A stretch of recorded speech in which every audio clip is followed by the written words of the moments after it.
Good morning, good day, and good evening.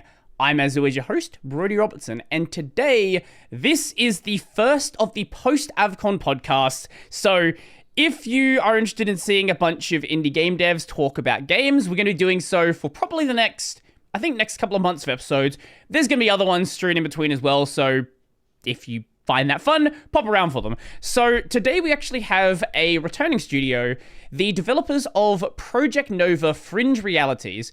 How about you guys introduce yourself, and then we'll go from there. How you doing? I'm Matt. How's it going? I'm Mark. I thought you were going to say a bit more than that, maybe. Nah, man, I'm nice and simple. Keep it short and sweet. Fair enough. I guess the very first place, for anyone who hadn't seen the prior episode, just to have this one be like a self-contained thing, for anyone who hasn't seen it, what is Fringe Realities, and what is the game that you guys are working on? Currently we are a VR focused indie dev studio from Adelaide. We did 4 years worth of study through AAE to gain our technical skills and stuff, and from there did a business course, formed our team, and we're now in the process of wrapping up our second game, which is Project Nova. Project Nova is a VR, shockingly, VR sci-fi atmospheric puzzle solving. More of a walking simulator vibe, as most VR games are.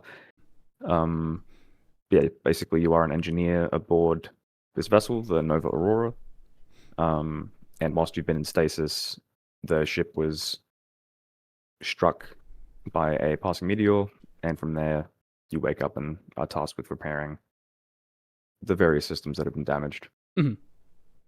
So what are both of your roles in the studio, just so we're clear on that? I am the environment artist. I'm level designer. I do all the lighting for the game and some audio too. Okay, awesome. Well, this year I actually got a chance to try out the game. Last year when I had you on, Matt. Who else was with you? Alex, yes. Okay. Yeah, last year I hadn't actually got a chance to try out the game. I thought it was cool. I don't remember who put us in touch. Maybe was it Johnny or someone else? I think it was Johnny, yeah. Yeah. I thought the game was really cool. I thought it was a neat concept, but you can't really fully understand what it's going to be like unless you've actually tried it. And is the demo you guys had at AVCon the same demo that's available on Steam, or is that a different build? Yep.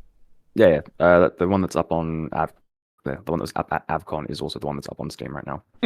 We're doing some post AVCon updatey stuff to it, just based on some things we sort of saw over the weekend. But overall, nothing too major is getting sort of fixed up or switched. Yeah, luckily no one broke our game. Yeah. Well, how long's it been a work in progress for at this point? We passed 2 years on the week of AVCon. Yeah. Is that how long it's been in development for? And had it been like an idea before that maybe hadn't been started? Is it like 2 years of actual work? I think it's like 2 years of actual work from pre-production right through. I think I got a memory on my phone pop up of the post-it notes up on the wall of our old office. Yeah. That's awesome. So yeah, this year I actually got a chance to play it, and I've never really been much of a person who does VR gaming. I don't have a headset myself. I have done some stuff in the past. I knew someone who had an Oculus Dev Kit 2 back when those were first a thing. They were not pleasant at the time. I've used a Vive before. I've used a cheap headset before, and I definitely had an issue early on where I would suffer from motion sickness, and I was worried about that when I went into playing this. I know we talked last time about dealing with motion sickness issues, and I do want to get more into that as well. But when I played it, I didn't have any issue with it whatsoever. I don't know why. I wasn't even using the teleport at the time. I was just walking around, and for some reason, it just nothing really felt off to me. And that's good, because it actually allowed me to experience what it was like and really try it out and sort of understand what you guys were going for here. Yeah, we seem to have had that feedback across the board where it's a lot of people who've never even touched VR before have played it Mhm. and haven't experienced any motion sickness. People who normally don't experience motion sickness. Mhm. I think of everyone that's ever tested it, I think it was one fella at AVCon last year Mhm. got a bit funny and Right. had to sort of stop. And I think another one this year, she had never touched a headset before, and this was like her first time ever putting one on, and she felt a bit off. But like overall, like 98%, you know. Mhm. Well, that's actually honestly that's nice to see, right? Like knowing that people can actually play the game. Like that's a let alone whether they enjoy it. Like just the entry point of we made a game that is actually something people can play and doesn't immediately make them sick. It's a good 100%. Yeah. So if I remember correctly with the demo, the opening segment was you going through that hallway and then having to like cut the panel and find like the chips and the canister things. What are they? Batteries. They're power batteries, essentially. Right. Okay. And one of the things that immediately became clear to me is that there is like an intentional use of color to indicate the items that actually are interactable. I did notice that there are some other things that I don't think you can interact with that use a green and red, like lights on the wall. But besides that, like for the most part, like if there's an object that was useful, I think that's a problem that a lot of games do have, not just VR games, where it's kind of hard to work out what is the thing that that you're actually looking for, and what is a way to indicate that that's the thing you're looking for, whilst keeping it like in a way that makes sense in the world. Yeah, we designed it that way on purpose. We also had some colorblind people play, and there was a little bit of confusion as to what color was what. Like specifically those batteries that you're talking about. Originally, there was that like little red strip to indicate like if it was empty or not, but the whole thing was red. Right. And the green one was also completely like full as well. So they had trouble like indicating which one was which. So we ended up just essentially just making sure that like people know that it's empty by like your phone battery, right? So it's got like a tiny little bit of like red just to indicate, you know, it's dying. So that seemed to have helped. Right, so you're not just using like color as a cue, you're also using like geometry as a cue as well. Yeah, we put symbols in as well, like the laser cutter that's directly next to that puzzle. Yeah, we've put in like the image of like the laser cutter to indicate, what you need to do in that section, and then again, those two are colored as well. So, what was the state of things during AVCon last year, and what's changed since then? Because I didn't get a chance to play that version, but it did sound like you'd worked on some tutorial stuff that maybe wasn't there before, and yeah, basically, how's it improved since that last demo? You want to take that one because you were at the AVCon last year? Yeah, that's true. AVCon last year, it was a much earlier demo. Basically, we had sort of gotten to a point where we were happy with playing it, but it was also like still very early on. It was like very sort of bare bones, which visually not a hell of a lot's changed. But we've gone in and polished up, made things look a bit more older, degraded, some quality of life stuff. Optimization. Yeah, that's the big one. Yeah.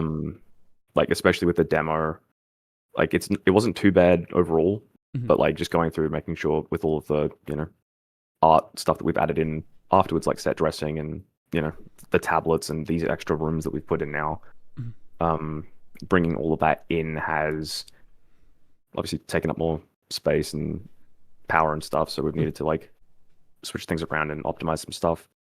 But even as a whole for the game, like all we had last year was this sort of earlier demo section. But now the whole game is close to completion. So we're working on sort of what comes after the demo, because this is more of like a vertical slice of like the sort of 20-ish minutes worth of the gameplay of like the full sort of hour and a half. So does that exist right now, or is the demo like what you guys have? The whole thing exists, Okay, but right. only thing that's on Steam right now is the demo. Right. Looking for a full release around September.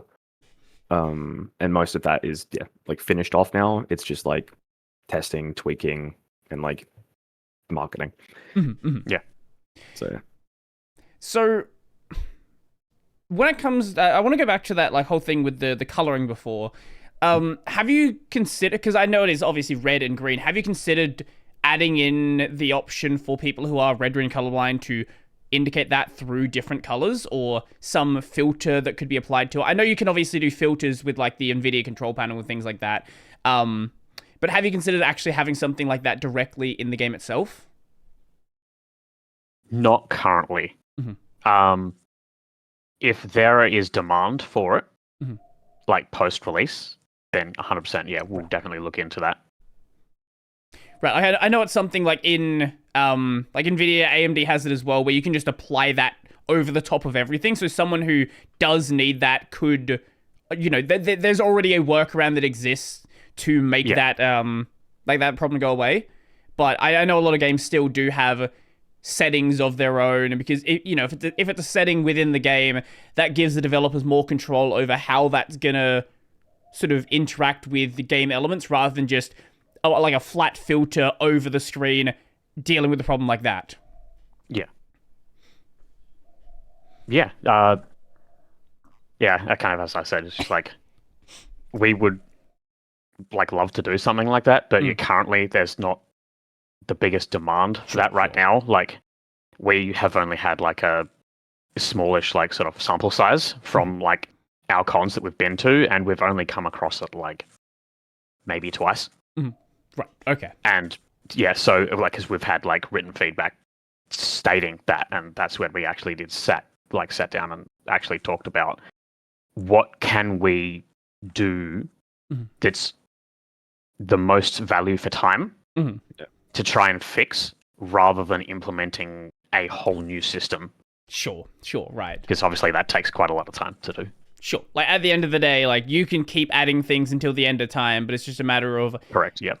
What you know, scope creep, right? Like, how big do you want the scope to actually be? Where are you going to actually find a point that you want to release this title and, you know, work on the next one, do whatever ends up coming next.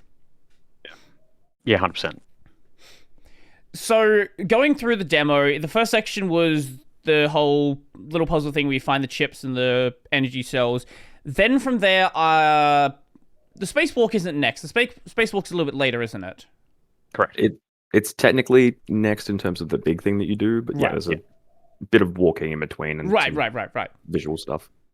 Yeah, the spacewalk was a section that I heard about last time that I was concerned with how it was gonna feel when I actually tried it myself, because it's one thing to be fine on the ground where, you know, you're walking, you know the ground's below you, but like maybe my problems with VR comes from the fact that my first experience literally was of roller coaster demo on the Oculus DK2, which is the worst possible way that you can experience VR for the first time, especially if you're doing it standing up.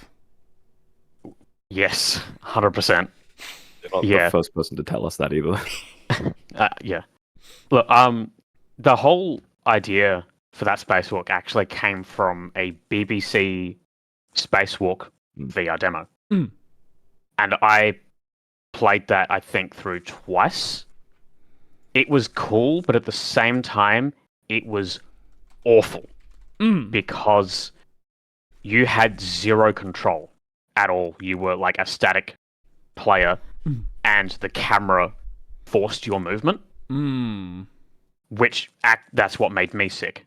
And normally, like, I don't really get sick in VR because I've been developing for it for a while. I'm used to like extremely low frame rates that would make everyone sick. Right. I've just grown tolerant to it. But yeah, like playing that, and as soon as you get like certain movements that are normally given to you taken away, no good. Right. Okay. So it feels too limiting, and because of that, it creates like a very jarring experience where it like that you're in a game world, and it like throws you off. Yeah. Pretty much. It's like the roller coaster, right? It's like the same sort of principle. You're not in control of what you're doing, which I think is where your brain decides, this is not good. Like, I bet if you were on that roller coaster sim and you were sitting in a seat, it might have actually felt better. Probably, yeah. Because when you ride roller coasters, you are in a seated position and you're strapped in. Whereas if you're just standing up and you're just having this like roller coaster like thrust upon you, you're gonna get sick. Sure. Yeah, no, I think it's a really fair point. Because I think of the people that go and play things like Gorilla Tag, and they have absolutely no issue with that whatsoever. But you might be right that it's not necessarily the speed at which you're moving, it's the sense of control. In a game like that, you have complete control over where you're going to go. So even though it's very fast, even though you're falling, even though a lot of things are happening, like, that you can do something about it. It's not something that is just happening. It's not something where you feel completely disconnected from what's happening within the game. Yeah. Control is key. Yeah. The Spacewalk segment was very interesting. I went into that. I was like, so you start with it, you put the helmet on, which is neat. I like that. That was a nice little touch. Didn't have to be there, but it was a nice little touch. And you get out to the bars, and it is cool to be like, I know like initially you would expect people to like, climb along and grab the bars, but I very quickly felt kind of comfortable with it and was just throwing myself across. And I did that with the expectation that I was going to feel bad. Like that's the reason why I did so. And it didn't happen. It didn't happen whatsoever. And my angle wasn't great, and I kind of screwed it up a couple of times, but it was still fun. I think the only problem I had with the spacewalk is when you go under the bars, and I'm sure other people have had this as well, where there's like the open section onto the left-hand side. People have thrown themselves over to that bit, and that's like outside of the map. You're not supposed to be there. And I did the same thing as well. I'm assuming other people have done the same thing. That's not just a me thing, yeah? We've had everyone do pretty much everything. Right. Yeah. At this point. Like, there's a giant, like, the vent that you start climbing across at the very beginning. Then there's that, like, little jump that you have to, like, get onto the outside of the ship. There's a little gap there that actually shows inside where the lab used to be. We actually had people just want to go in there for no reason. But because we found that people were doing that, we had to put, like, a kill box to stop people from doing that. Yeah. Like, the other thing we could have done is like put more geometry there to block you from sort of going in. Right, like another beam coming down or something where it's obvious you're supposed to go in there. Yeah, but then it's also like, hey, if you're going to throw yourself in there, here's the consequences. You know what I mean? Like, sure. Yeah. We also did extend the time of respawn too, because it was actually pretty like close and immediate to your area, and we did notice that like because people were flinging themselves around quite a lot, that they didn't really get to see much, if that makes sense. So we kind of just extended the time it would take to like respawn you, so you could actually see more of the ship. Right. Like, so you made it's just a visual thing.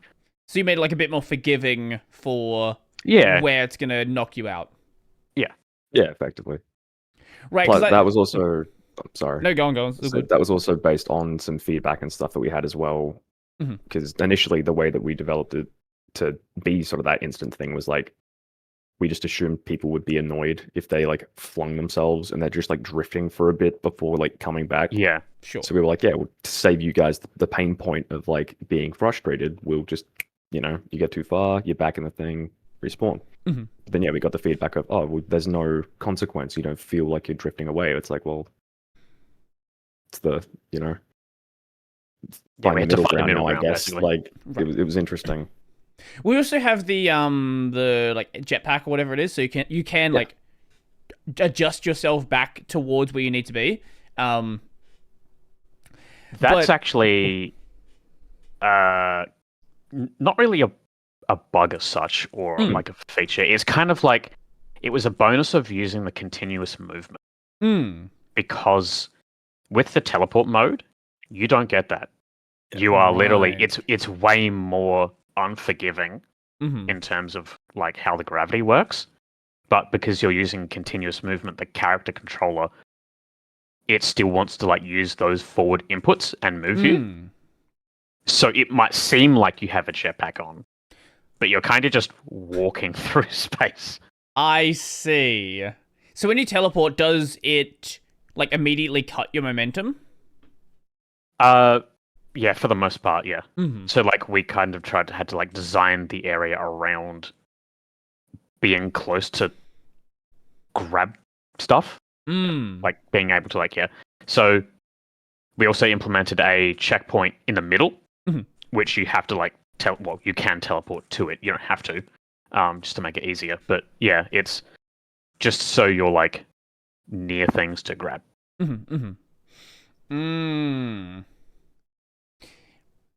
Right. Going back to the whole thing about the kill zones and how far away you can get. This is a problem that a lot of games run into because you're always gonna butt up heads with the people who want it to be convenient and the people who want to take really stupid shortcuts because they're trying to speedrun things. Yep. There was I don't remember the game of what the game's called, but there's this. It's like you like run real fast, you kill enemies, jump around, all this sort of stuff.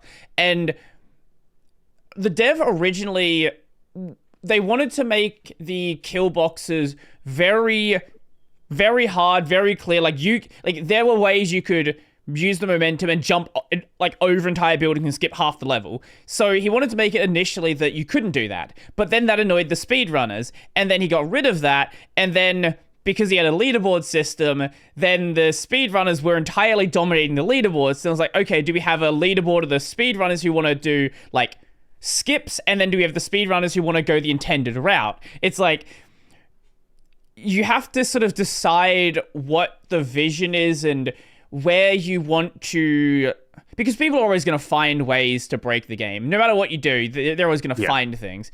So you have to have this vision of what do we intend for people to do, and what is the extent that we expect people to do that we want to sort of, we want to not necessarily encourage, but allow for with the way that we are designing it. Yeah. Yeah. 100%. Yeah. We have an unintended skip in the spacewalk.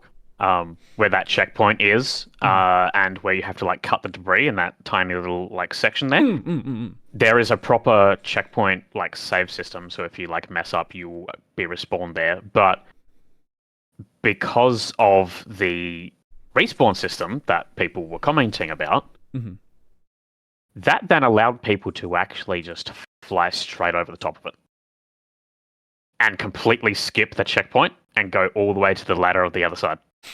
I see. So you can skip it if you want. We're not gonna have any consequences for that. If you screw up, you will go all the way back to the very beginning because you didn't get the checkpoint. So that's kind of like consequence for doing that. It's funny that you mentioned the whole speedrunning thing as well, because at the conventions, as soon as people start to get comfortable with it and then they die, they get quicker, which then leads to them dying more. Because they get overconfident. They get overconfident and just fling themselves. Yeah. I think you did it once. Like we had one kid play a bunch. Mm. And he sped through the whole thing faster than anybody. But he spent like a good 2 minutes just flinging himself between things, getting slightly off course. But damn it, just and then like he'd miss the grab and like, over and over and over again. Get to the next point where it's like, finally, I got that bit down, and then do it again. And it's like, you just got to slow down. Mm-hmm, mm-hmm. You know, the game's not about doing it quickly. The game's about you feeling what you're feeling. You know, Right. Just take your time. Yeah, it's a fun consequence of seeing people just getting overconfident. Mm-hmm, mm-hmm. Yeah, like once you've done a segment and maybe didn't hit the checkpoint zone, but you've done most of the segment, like, yeah, I understand why you want to run through that as quickly as possible. You don't want to deal with, like, you know, I understand the atmosphere thing, but like once you've already done it and you screw up right at the end, you're like, okay, yeah. I don't want to do this again. There's like very few situations where I will do something and mostly do it and then want to do the exact same thing again. Like, I'm playing Kazan the First Berserker on the stream right now, which is like a Souls-like game. If I die just before I get to a save zone, I'm not going to fight everything. I'm going to avoid every single thing possible to get back to where I was. Yeah, you're going to play it properly once or twice, and then after that, you're just like, I don't need to do this anymore. And you just run through everything. Yeah. Unless there's some, like, you know, you're grinding resources, whatever. Like, in cases like that, sure, yeah. But, like, if the goal is to get back to a destination, I'm getting back to the destination. And then I'm probably going to die earlier anyway and ruin everything and spend 3 times as long doing it. Yeah, 100%. Yeah. What I do like about the... Oh, sorry? No, you're good. Yeah. What I was going to say, what I do like about the spacewalk segment is... Obviously, we talked a little about signposting earlier with the coloring of the elements, or coloring of like the chips, the coloring of the energy cells. There's a lot of...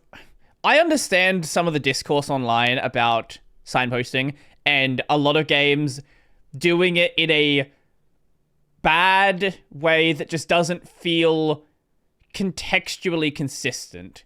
Where it's like, okay, why does this random rock have holds on it? Why is someone going around the world painting the rocks yellow? Why is there scratch marks on everything that clearly indicates where you can climb on it?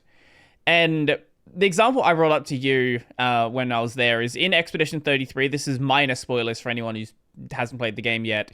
One of the earlier expeditions, their goal was they were the climbing expedition. So they went around the world. Their goal was to put climbing holds on everywhere that people in future expeditions are going to want to get to. So there's like a consistent lore reason why everywhere you go has these obvious holds that were placed there. And like when you find the... when you find their journal, you find like a big stack of the holds that they were carrying around before they were able to like finish off their mission. And from that point on, there's no more holds left. So like it actually like it makes sense in the world. And in the same way here, it makes sense that the things you climb on the ship are going to be colored. It makes sense that there is a clear visual indicator that the maintenance area of the ship is going to have bars that you can see. 100%. Yeah, that was the intended part behind it. That, you know, this event had happened on the ship, and the maintenance crew had to find a way to get back up to the bridge. And so it was just like, okay, well, what equipment would they have on the ship, and what would they do? So they would have these like handholds, and they would just weld them to the outside of the directly onto the ship. So yeah, that's the use of those. From there, I believe you go back into the ship, you take off the helmet, and I think maybe shortly after that, that's when you see one of the first lore tablets. Maybe there's a lore tablet earlier and I missed it. There's one. Okay. Maybe I started forgetting about it. Maybe I missed it. I don't know. But this idea of, I'm seeing a lot of games do this where rather than putting you into a screen where it's like, okay, this is lore time to lore dump, it's like you can continue going and doing whatever it is you're doing, and just let the lore play. You can hear it, you can listen to it, and you know, I do like that as a system, right? Like it's nice to not. It's nice for the story of the game to not take away from the game, right? Like, cutscenes are nice. I like a really fancy cutscene. That's all cool. But at the end of the day, I'm playing a game. There's exceptions for Kojima games because Kojima just wants to make a movie and they won't let him. He'll make a movie at some point. He's already made enough content for a movie. But outside of cases like that, like I want to play the game. Yeah, 100%. I know earlier on in like VR games, how they would do that is they would actually pull you out of the experience and put you in front of a cinema screen style and play a cutscene on that. Right. And then they would reinsert you back into the game. And that was never an option for us. It was just strictly like world building. We want like notes you could find, or in this case, it's just information on the tablet. And then we were just like, oh, well, what if you can't be bothered reading it? So, we created the actual audio dialogue for it, so you could just like push the button, throw it, and walk away, and still be talking. I do think there's like an aspect of like limitation breeds creativity there, where because you're in VR, you have certain limitations on what you can do, right? Like, you can put someone in front of a cinema screen, but like, it just, unless you have a contextual reason for why that's going to happen, and I'm sure you could build a game around where it's like, okay, hey, you're in a VR game, right? And it's like, okay, the lore is outside of the VR game. Like, there's like, actually, you could do that, and it would make sense if you wanted to do it in a good way. But if it's just like, if that's just happening for no reason, it's always going to feel like something is wrong. Yeah, 100%. The whole point of VR is to immerse you in what you're doing, to then strip that back and then fully show them that, you are still just playing a game. You might as well have just made it on a flat screen monitor, Like, you take away the purpose of what you've done. So, yeah, like, we knew that we wanted to have the lore in there, and we've got a couple different methods of it. Like, there's the tablets you can pick up, but there's also a couple screens that have little, like, logs and stuff from the past history of the ship. And like both of those were just like, I think I'd played Fallout while we were sort of developing it, or like closely before, and like playing through that, I would always listen to like the little logs as soon as I'd find them, or like I'd look through all the like computer terminals and like look at the different stuff. Same with Alien Isolation, which is probably a closer fit for our game, where it's like, in that you can find, like, oh, you got to go into this doctor's office and, get his key card. And if you get the key card, you can like log into his computer if you want. And on the computer, you find like he's talking about, oh my God, there's this thing, it's crawling around the ship, blah, blah, blah. And you like find his body. Like stuff like that. Like, we don't have any dead bodies or anything, but like, it's a thing of, it adds to the world and makes it feel more lived in a way that's more believable than just like, if you're going to spend all your time by yourself on this ship, which is the whole point, where it's like, you're meant to feel like the isolation and like the fear of space and just being alone. Like, you got to amplify that somehow. And yeah, we found that like having little bits of world history that showed other people were here heightens that really well. So was a lot of that stuff there in last year's demo, or is that a lot of new stuff? No. Like, it was all planned. But yeah, none of it was there, which is one of the biggest things of feedback that we got last year, was that no one was really feeling the atmosphere.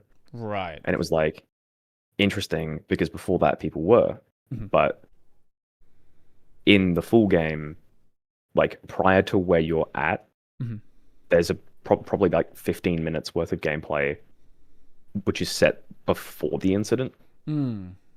So you get to see that there's other people on the ship and you get a sense for like what it was before. And then you go back to sleep, wake up, and shit's hit the fan. Right. So it's like okay, so this is what's wrong now. Like, stuff's changed. This is clearly different. But because we have to, well, trying to find a good short spot to like make a demo out of for this story game, it's like Right. we chopped it to this section and then lost the starting bit that gives you the context to make this creepy. But then in doing that, it's like, okay, well, we can still keep all of the stuff that we're adding in here for the full game, and it'll just add to it more. But yeah, it like goes to show that, like, okay, yeah, well, stuff here, you lose the context. We got to reinsert the context, and thus, this is evidence of life and all that sort of stuff. Yeah, that is a big problem I do see with demos for story-heavy games, because if you can take the opening segment and then not have any of your interesting mechanics yet. You can take the middle segment and have no context for what is no context for what is happening, but you can still show things off. Or you can make some sort of, custom vertical slice that introduces lore, introduces some mechanics, but it is like a whole different thing you then have to develop outside of your regular sort of development cycle. And if you're doing a demo for like let's say you have a game that's like a Mega Man clone, right? Like making a demo for that's a really easy thing to do because from the start it's clear what the game is. But when your focus is on world building, how did you decide that this was the segment you went with? Was it just had things you wanted to show off? Like what was the process there?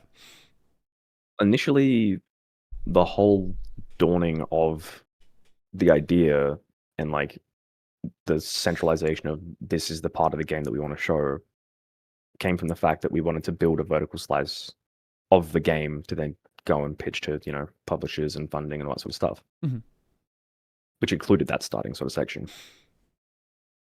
It was after we got knocked back from all of that stuff that then we decided, okay, well, we can't afford to make this thing really big, but we still want to show off the work that we've done. And as such, we had to like condense what we had and just pick a good spot where we can introduce the key mechanics and we're still using those key mechanics and like show them in a way that doesn't feel forced.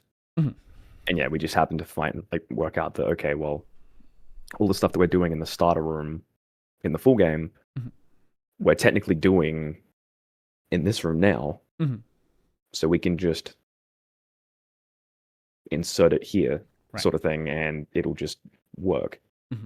And like it became a quick fix to a big problem of like, okay, well, we can't show the extra starting bit now because that'll be over half the damn game in this little demo. But yeah, so we've had to like chop it into this middle section. Whereas initially, full demo bit with that initial 15 minutes would have been only like, a quarter or a third of what the game was meant to be. But because we don't get all that extra stuff at the end now, it's like finding that little slice of what can we show that gives enough of a inkling to what this is without completely, giving everything away. So with what was shown in the demo, like mechanic wise, basically you have the spacewalk segment, which I think was really cool. The, I guess, welding / repairing the ship segment. So finding the key cards in wherever they are in that zone, cutting off the panel, putting the new thing in, and that sort of mechanic was reused for other segments, like where there's like a larger like PCB you take out, and I assume that's going to be used in other segments as well. Is this sort of the extent of the mechanics that are going to be there to play with, or are there other things that are in the full game which aren't in this demo? There are a few more planned here. Well, not planned. There are. Okay. It's just you have to wait for the full game. Do you want to talk about any of those, or do you want to save them for the full game? How much do we want to give away? I mean, we can mention it. It's not like it's going to detract from the overall experience. Okay. If people are watching, they're clearly interested. Like, might as well give them something.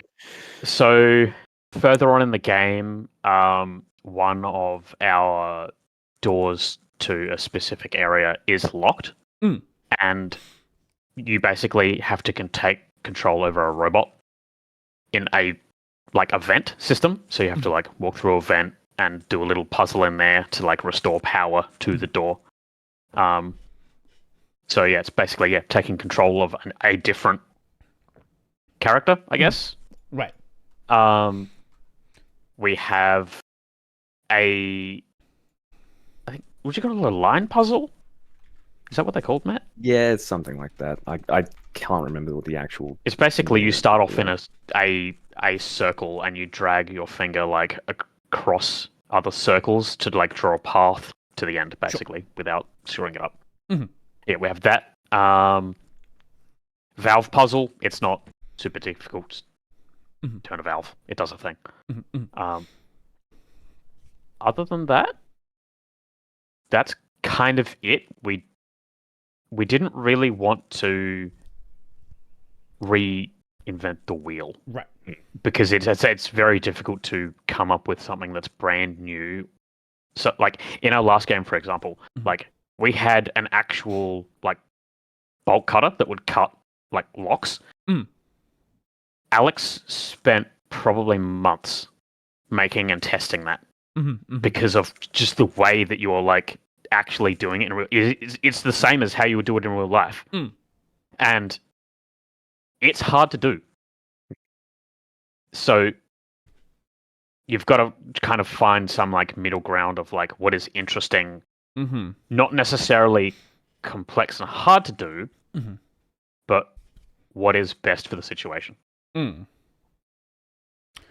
kind of curious about those robot controls. So I assume, the way I'm imagining it, but correct me if I'm wrong here, I'm assuming when you take control of the robot, you effectively are put into the robot's body, and your head movements control where the robot's looking. Your normal movement is going to control how the robot moves. Yeah, it's literally the same as your player controller, except you're a robot. I assume you've adjusted the movement to feel different from the regular player, though. Not too much. However, you are drastically downscaled. Sure. Okay. As an actual character, because you're an event, and the human can't really get in there. So yeah, it's more or less the same, but yeah, just shrunk. Okay. It could also be a way of not necessarily I'm not sure if it is slower, but when I've played it, it feels slower. I don't know if that's just because we're enclosed in the vent. We don't really get a sense for how fast we're really moving. But it definitely feels because you're smaller and whatever, you're moving slower, which is interesting. Right. And adds to the freakiness of the little vent. But yeah. Right, because I was thinking with the robot, you wouldn't want it to be able to move exactly the same way as a person because it's a little robot. So you'd usually it would have some sort of tank controls or some a slower movement or something that made it indicate that you're in a slightly different thing. Obviously, because you're in VR, there are certain things that if you did try to do, it would feel off, right? If you tried to slow down your head movement for the turning of the camera, that would just immediately throw people off. But oh yeah, 100%. I think for us, it was a case of we wanted to shift your perspective to something else, but we didn't necessarily want to teach you a brand new mechanic in a way. So for us, it was just kind of easier to just take what we had already and just put it into something else. Okay. That makes sense, yeah. So you wanted to sort of reuse what was already built there and then just adjust it into a different perspective. Yeah. Right. Okay.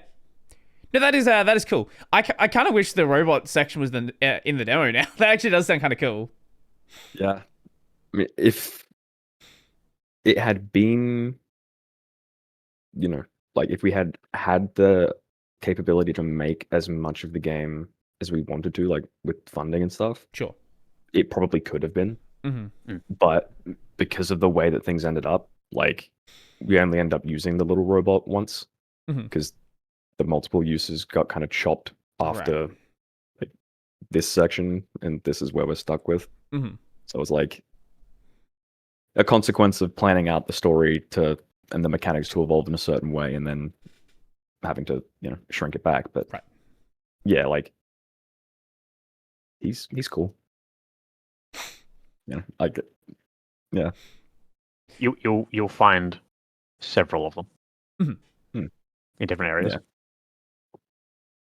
So for someone doing like a normal, not trying to throw themselves around as quickly as possible playthrough, for the full game, how long would that reasonably take? I'd probably say about maybe an hour and a half, dependent on, if they're new to VR or not. How much they explore. Mm-hmm.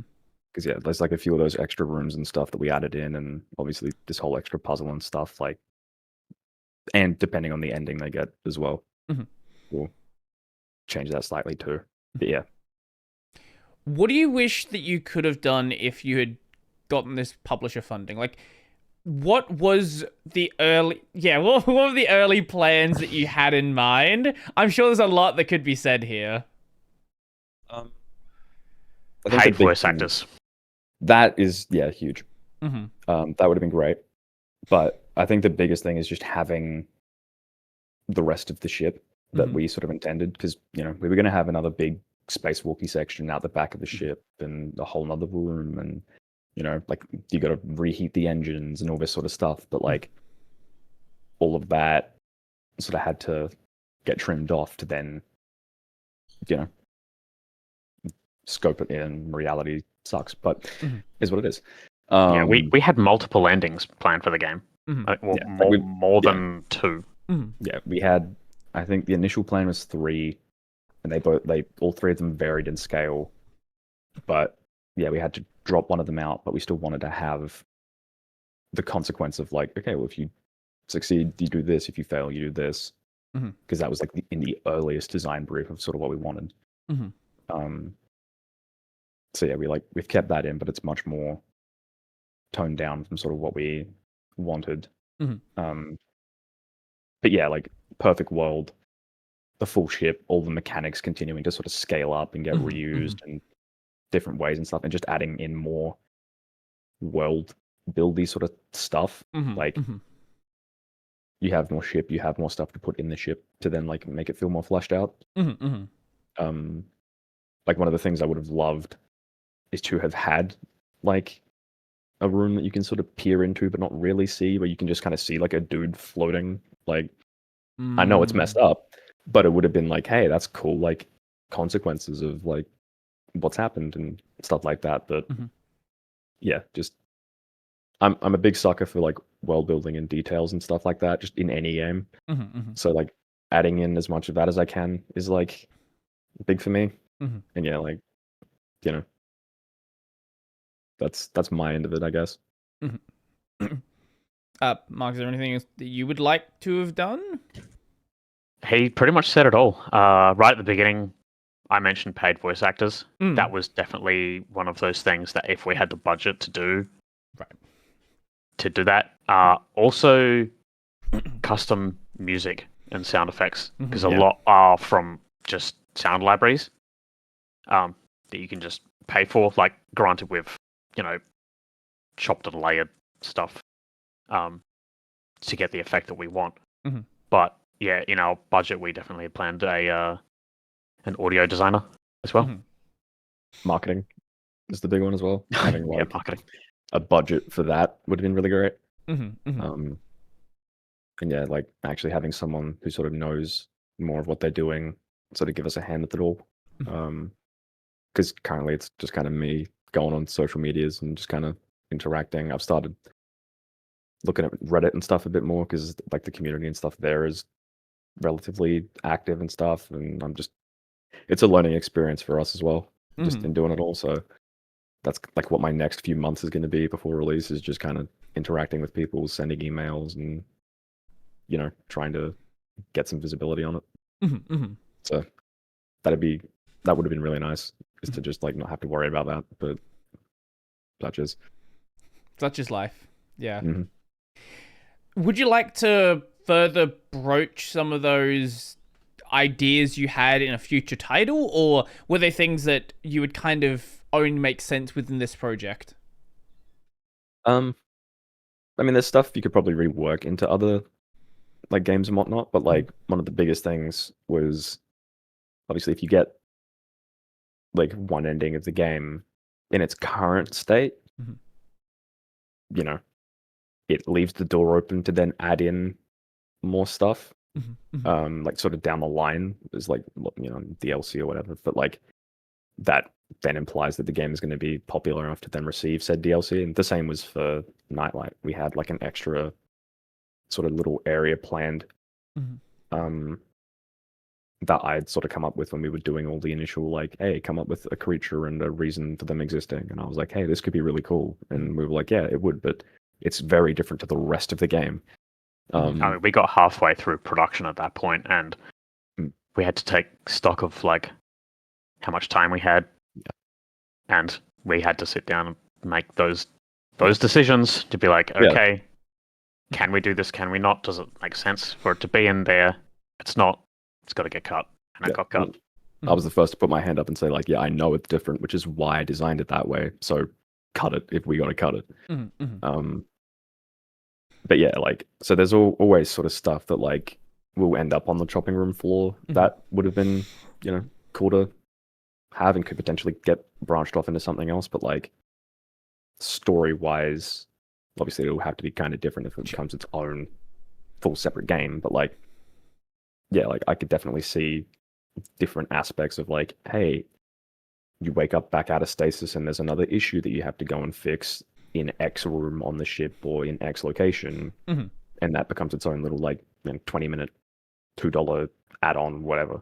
And it's just like in there you can add some more world building and stuff like that, and you know, reference other things in the full game and whatnot. Like, I think that would probably be the extent of what we'd be able to do for this one, if it ever gets to that point, which would be really cool. Don't get us wrong. Like, I'd love to make $1 bajillion and add in the full rest of the ship and fully customized NPCs and all this sort of stuff. But like, you know, it's got to get there to get there. Sure. Which, yeah. Plus, I think we've worked on it that long now that we're ready to kind of work on something else. So to recycle not lost stuff from this, but like to recycle anything from here would then just kind of be like continuing to work on it. So I think a bit of a break would be nice. Yeah, it's been 2 years. Ready to play with something new.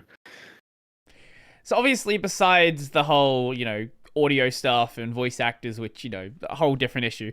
If you wanted to complete the ship and do all of this stuff, like if you wanted to, let's say you just said, okay, we're going to keep doing this until everything is done with the team that currently is working on it, how long more do you think that would have taken? Oh, at least 6 months. I would say. Maybe more. And that's like base level, so all the testing of it all and whatnot, like chuck on an extra couple of like on top of that, and you're probably looking at like 8 to 10.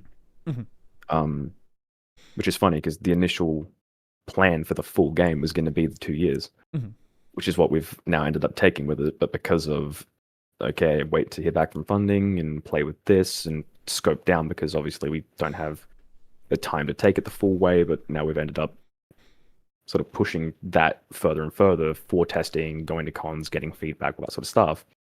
We've kind of ended up at the point where it was like, well, if we had just sort of sat in our rooms for 2 years and, you know, not faffed around at all, we'd have the full thing anyway. But the way that things are sort of played out, it's not the reality. But yeah, if we were to add all of that stuff in, easily like another probably good 8 to 10 months, I think, with all the testing and extras and whatnot. It's like 6 for base content, because I could model out the rest of what we had probably like a month per room, I think, is kind of where we were at. Like, it takes like, a week to 2 weeks to like model it, and then a bit after that to texture it and revisions and whatnot. But then, yeah, functionality and all the mechanics and stuff, that's where the massive time sink comes in. All the testing that comes after that too. Yeah, exactly. So it's funny, like, I could, sit here for the next month and a bit and probably smash out like 2 rooms if I wanted to. But then handing that over and being like, hey, now you guys have all of this work to do. Right. Is where the bigger issue comes in. Which is why when we were sort of at the point of, okay, if we don't get this funding, how do we plan for that? We sort of scoped it in of like, okay, well, here's this room and this thing that would happen in the bad ending anyway. And like stuff that would be required to go to said room and blah, blah, blah to begin with. Let's have this as the backup. And then if we get the funding, brilliant. Like, we'll still use all that stuff anyway. But if not, at least we've got a finished product that we can then say, cool, we've managed to like tie in a cohesive story. Right. And obviously I'm glad that we did that, because unfortunately things have gone the way they've gone. But yeah, like, all of that only took us like a few months between then, and that was, yeah, like, big room, all those mechanics, and then the various sort of endings and stuff to play around with. But yeah, it's like, So I presume this is AVCon was the last con that's going to be shown out before release. There's nothing else to come up. Yeah. I believe so, yeah. So with that being the case, and with that being the sort of last time you're going to have like this big, demo of people like directly in front of you, where you can like directly ask them questions as they're going through it. Obviously you can test with friends and all this sort of stuff, but what sort of was the response from AVCon? What are issues that were discovered? Obviously you didn't have anything major breaking from the way it sounds, which is good being this close to release, but what issues did people find? And not just that, what did people actually like about the state things were in? I think the biggest thing that sort of we found that people found was just like the direction of some stuff in terms of like, whether that be instruction or like overall navigation of certain areas, they were struggling with a little bit. But obviously in the con environment, you've got all of the other noise and stuff. So it's one of those biased bits of feedback where we have to analyze that as well and say like, okay, is this a genuine issue of, okay, these people can't work out what they're doing? Or is it a thing of they can't really hear what's going on to hear the instruction as a result of, the main stage having, anime stuff going on. Right, like any points about like atmosphere at the con, you can't. That useless comments when you have music blaring and all this, or people yelling everywhere around you. Like, it's the worst possible environment to try and see if the atmosphere is hitting with people. Ironically, like, we did have a few comments on like, yeah, you guys have hit like atmosphere and stuff. I felt really like immersed and stuff and all that sort of stuff, which is really good to hear, because that's obviously one of the biggest parts of what we're trying to go for. But yeah, like metrics in terms of like what people liked. Like, we've got like a list of like, I think 80% of the people actively ticked that they liked the visuals and the environment and, the mechanics and stuff like that, where it's like the overall experience they enjoyed. There was only one person that outlined they weren't a big fan of the mechanics, and I think they said that it was just kind of like really simple. But there's also a thing of like, we're a 4-man team, we can't go super complex with stuff, and we're trying to play to that in terms of how we design what we're doing. Play to your strengths, really. Yeah, exactly. So like, we can make a really cool environment and we can make you feel immersed because we know we could do that from the previous game. Mm-hmm. So like taking that and the stuff that we didn't do well in the last game, which we found out about the hard way, we chose to move away from and not do, which was, enemy AI and, shooting and combat and all that sort of stuff. Like, it didn't work well in the last one. It was very clunky. Mm-hmm. So we focused more on, okay, well, let's just have them in the world and play to the fact that, like, they are stranded and alone and all that sort of stuff, Mm-hmm. which we seem to be hitting, which is cool. And then, yeah, it's just like, keep it simple in terms of the other stuff because we can't go super complex. And if it's a problem for some people, unfortunately, it is kind of what it is. Mm-hmm. But overall, it doesn't seem to be a huge sticking point, which is nice. Mm-hmm. Yeah. So you said most people were vibing with it, but besides that one guy who had issues with everything, what sort of general feedback did you receive that can actually be sort of improved upon? Tutorial stuff for a start. Yeah. Like, there were definitely some people that were a little bit confused about how to use your little, like, multi-tool laser on your hand. Mm-hmm. So when you got taught how to do it, like, they would either, like, click the button too much and, like, either get, like, the blue welding laser, and then sometimes they would, like, try and cut that with that, and then you have to instruct them to, Right. hit the button more, so then they'd hit the right one. Some people had depth perception issues where they were, like, holding it above and not close enough, because obviously it is very apparent when you do hit it because sparks fly out. Mm-hmm. One thing we did find that people would then, like, cut the lid off, but there was nothing telling them to actually grab the lid itself and pick it up and put it to the side. Mm-hmm. So we've since then, like, I think added in a third step saying, hey, once you've cut this, grab this, put it over here. Mm-hmm. But right, with when I was doing that segment, I didn't realize the lid was useful still, so I just chucked it away and had to go find it. Yeah, it's funny because, like, being behind the computer and watching them do it, and I see them do that, I think to myself, you're gonna regret that. Because, like, if they will throw it as hard or as far as they possibly can, and then I laugh going, you're only gonna have to go and just go get that, and then, like, you see their reaction, they're just like, oh, damn, I actually needed that for something. Mm-hmm. So, yeah.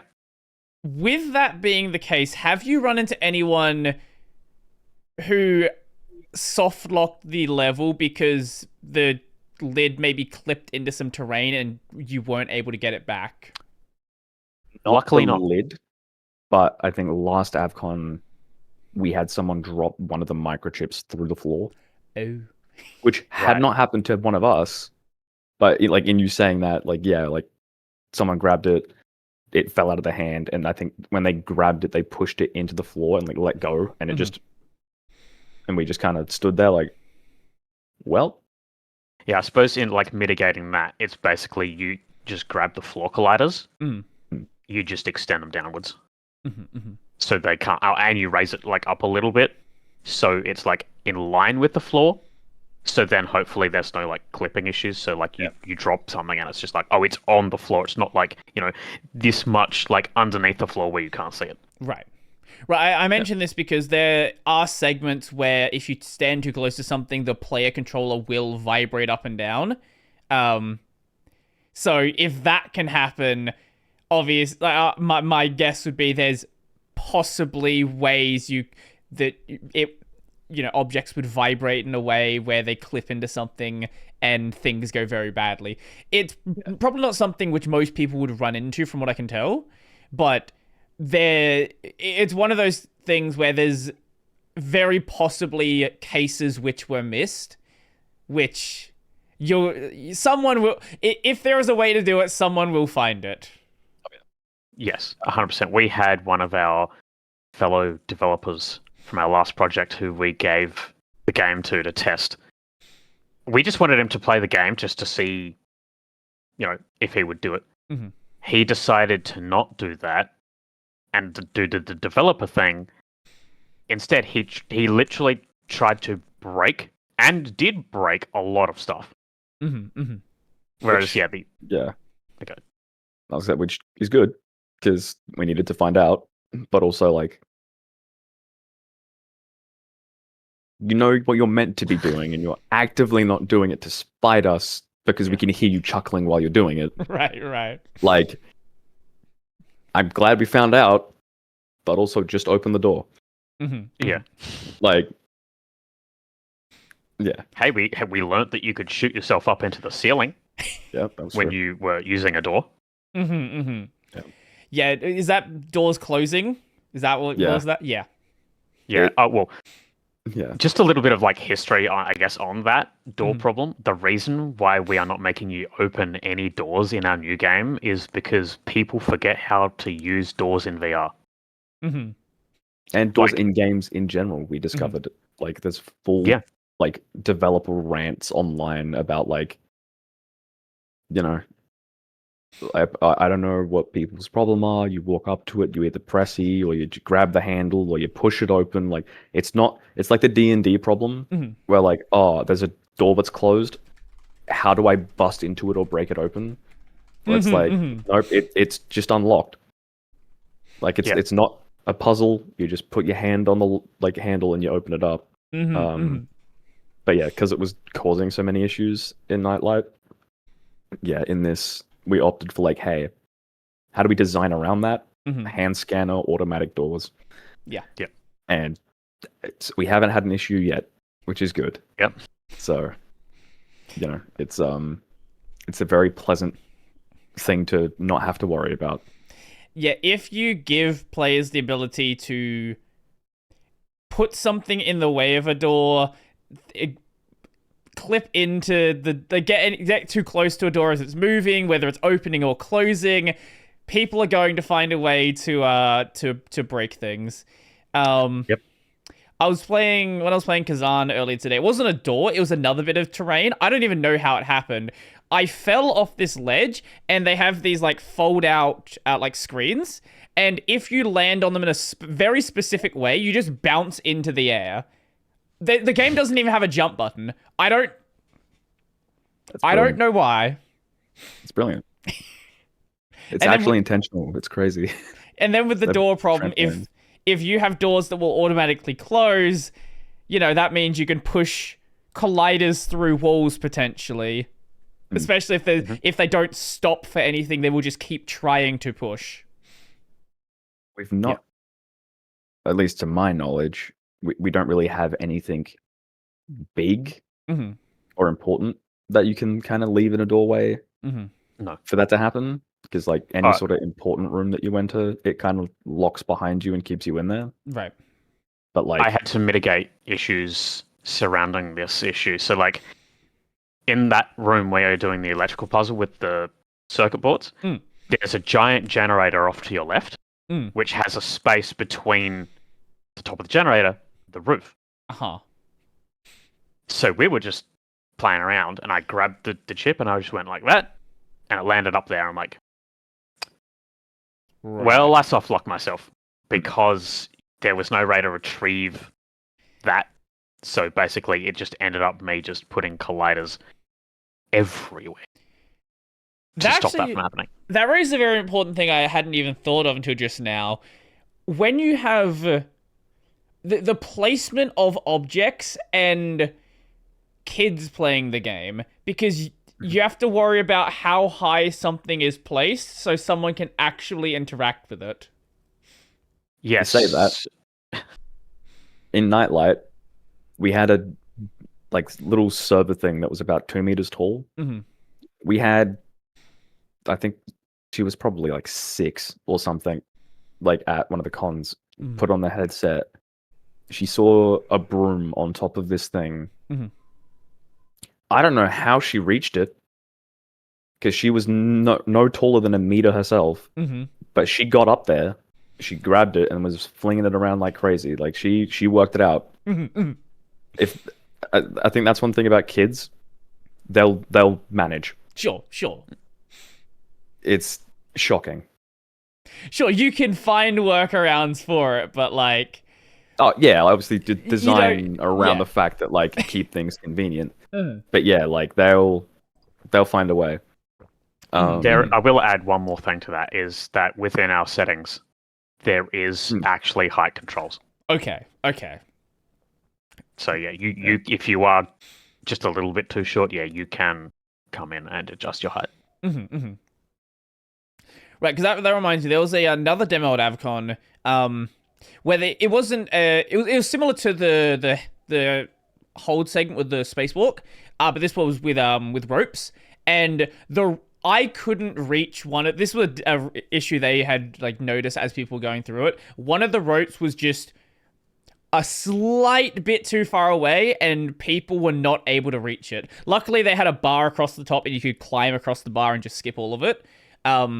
But it's one of those things where if you design it around yourself and you happen to be someone who's a bit taller, has a bit of a larger wingspan, you might not realize that until you actually playtest it with someone who, you know, is not as tall, doesn't have arms as long as you, and you realize, especially arm length. Arm length's one, like, you can deal with the height, but arm length is one where you actually kind of have unless you increase like grab distance, you kind of don't have a way to fix it as easily.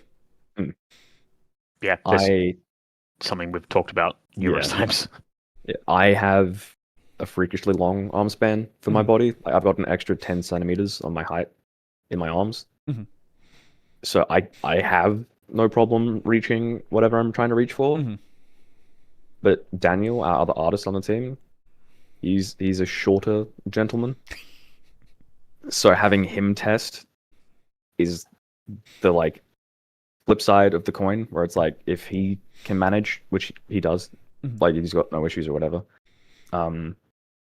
then we can cope. Right. But I think in general, like as a rule of thumb, while we were developing in terms of like interaction and stuff, I think we tried to keep everything roughly at chest height for us, which is then like if you're taller than us, you know, cool. It's you know, you bend down a little, but if you're shorter, it's, you know, eye height or whatever. Like it's not like we've got that little bit of variance of like, okay, it like nothing is like right here that you have to like interact with, because yeah, like obviously shorter, it's going to be sort of more difficult. But I think rule of thumb, I think we were aiming for like 1.2 to 1.5. I think meters was like general rule of thumb for like playing with stuff, and then yeah, obviously bending down to cut off the stuff on like the table at the sort of end of the demo was like use your knees, I guess. How many people were like me and didn't bend down and didn't see that there was a thing to interact with in that room? There were a few. Yeah. Especially last year. Nearly everyone that played it walked past the third. It's the large ship that you had to replace in the holo table. Like the big one. Nearly everyone would walk around the whole table looking down, and as they got to that corner, look up and keep walking. Okay, that's as almost as a rule of thumb. We were like, they'd get to it, we'd look at each other, we're like, they're gonna do it, and they're like, nah. And sure enough, just and we're like, how do we make them look down? So I put a big blue tarp with some tools down there, so at least it like attracts the eye of like, oh, there's stuff here. To then hopefully we still get people that do miss it though. Yeah. Well, but you don't want to be like do. super in your face, you know. You don't want to like have like the big flashing light of like, like fix me, like it's already glowing green. Like we can't. That circles back around to like what you were saying about signposting. It's just like we don't want to go overboard with it, but we have to like try and highlight something in hopes the player will see it. You know, so what we maybe could do is put some of the spark effects that we've got on there, and at least like maybe catch the eye, but like beyond that, you know, Right. people will just have to take their time and work it out. I also did miss one of the items in that room initially. I walked right past it like 2 or 3 times. I think you did the same thing where it's like you're looking where you're meant to be looking, and then you just look away as you walk past. Where it's like, like you'll find it eventually. Like if you're playing, like you'll wander back down there and you'll see the big red crate. Sure. But like I think it's just a thing of like you're looking at the room, looking at the room. What's over there now? And it just happens to be that exact moment. Because yeah, like it's a very like the crate down the bottom, most people find straight away. Oh. The one to the side, That's less people find straight away. But other people will find the one on the side and not the one down the bottom. So yeah, like the one on the side is if you go down that way to begin with, because it's right in front of you, it's, you know, fairly easy to see. But if you go down, grab the one that's in the lower section, and then keep on going around it, the crate is like it's right next to one of the consoles. So you could easily just keep on walking and not see it. Right, I was gonna say if you're consistently seeing people miss it, is there something near it that is catching people's eye instead? Not currently. I mean, other than the console itself, I'm not sure if the monitor for that one is on or not, but that could be something to look into. Yeah, just placing items around the area. Maybe chucking a light somewhere above there, just very dimly. Yeah. The one down the bottom, I know for a fact I avoided putting props directly next to it because it was already kind of like on the edge of the sort of walkway. But I put props above that on the catwalk so that if you walked up to them, you would then sort of see it either in the background or like, you know, it's in your line of sight effectively. But yeah, like 9 times out of 10 people find them, whether it takes a couple minutes longer or whatever. Like they will find it. Like it's rare that we have to sort of sit there and they'll like say, "Oh, I don't know what I'm doing." You know, I think in your case, when you went to walk back upstairs, I was like, you did walk past it just to save you from like walking all the way back down. Sure, yeah. With the con demo, I kind of wanted to just actually get through it. If I was playing by myself, I would have spent more time doing it. Yeah, exactly. So yeah, I figured, you know, to save you the time of walking back up and doing a full loop, I was like, yeah, just back behind you sort of thing. But yeah, it's one of those things where it's like it is a game where you need to kind of look around and explore and do that sort of stuff. So like it lends itself to like if people do take a little bit longer, but they're still actively looking, that's not necessarily a bad thing. It means that they're engaged enough to continue searching. But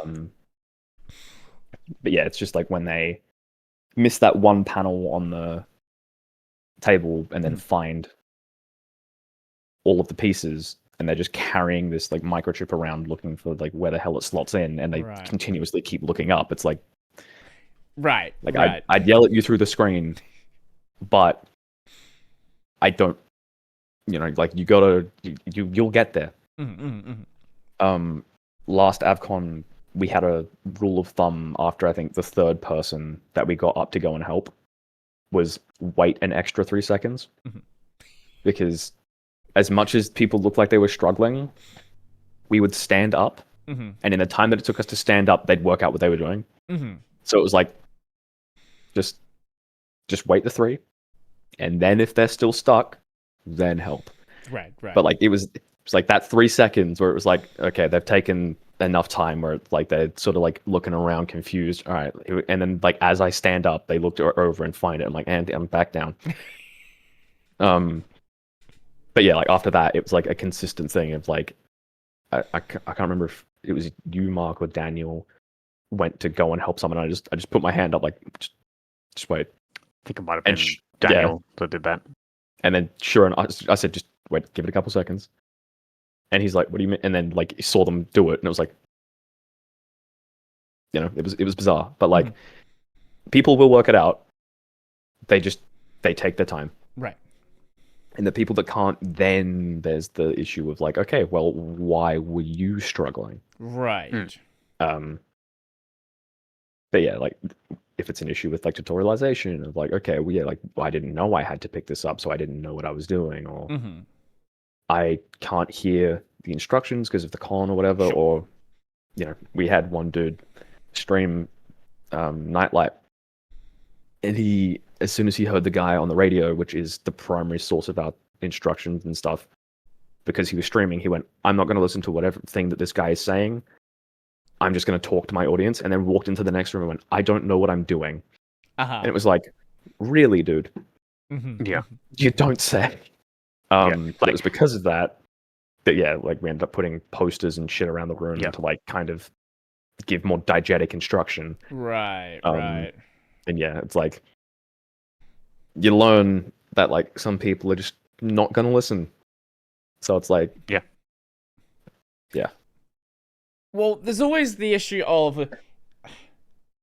this is the thing in like UI design where you shouldn't be conveying information through one singular means of like say you have like an error prompt, for example. Like you shouldn't just indicate that's an error by making it red. It should have some sort of error icon. If you use sounds, there should be an error sound. Like the multiple ways to indicate that same information, because different people are gonna sort of consume that in different ways. And even if someone isn't necessarily streaming, like someone, they may not realize that what's being said is supposed to be like actually important for the next room.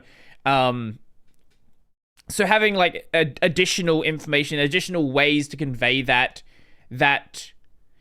like approach, like there's definitely value there. There's some games go overboard with that, where it's like we have a checklist on the screen at every point in time. Everything has an arrow above it. We have a map that has all of the arrows on it, right? Like you can do it too much, but at the same time, having something subtle in the world to indicate it, like that is, there's something of value there, right? Like, oh yeah, like we, like after that guy especially, where it was like, I don't know what I'm meant to be doing, or like we saw, I think in Nightlight especially, to leave that main lobby area that you start in, you have to close a shutter, and like pull it shut, and then that allows you to get onto the elevator and go downstairs.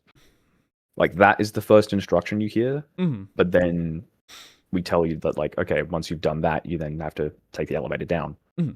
People were focusing more on the elevator part than the actual shutter instruction. And they would go to the elevator, and then once you open the elevator, you get instructed to go and get a key card. You find like people would find the key card immediately, but then they'd forget about the shutter. Right. So we added in repeating audio for the shutter, but then people still like they couldn't find it, they couldn't work out what's going on. So then like that was an additional reason for us being like, okay, well maybe we really do need to put a big poster on the wall saying, okay, like night guards are not to leave, this area without locking the door. Right. It's worded something like that, and then there's like a diagram of the like thing getting shut. Which we saw like some people look at and take note of, and other people again didn't. Other people worked it out straight away, like just kind of like, oh, close the shutter, and they looked at, like the red handle, and they were like, oh, cool, and they walked up and shut it immediately. Like it's one of those things where it's like people, obviously, like you said, like they, what's the word? Consume information differently. Probably the only other thing we could have done there was like have like a green light or a red light or something above that little door that said like whether it was locked or unlocked. But like, right. How far do you go? Yeah. Sure.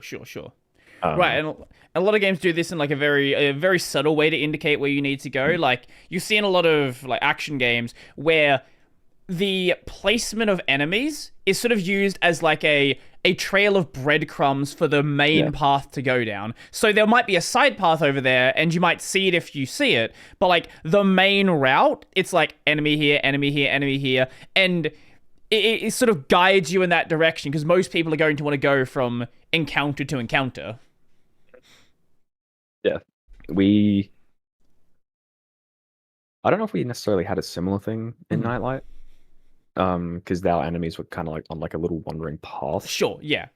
But most of the time they were invisible anyway, so you couldn't really necessarily use them as a method of getting through the way you're going. But in that one, we had like the convenience of like, hey, you need to go to the utilities room, and we had a big sign saying utilities. Right. If Which you're is in like, if you're in a yeah, building, yeah. you have the convenience Yeah. of it makes Exactly. sense to have signs everywhere.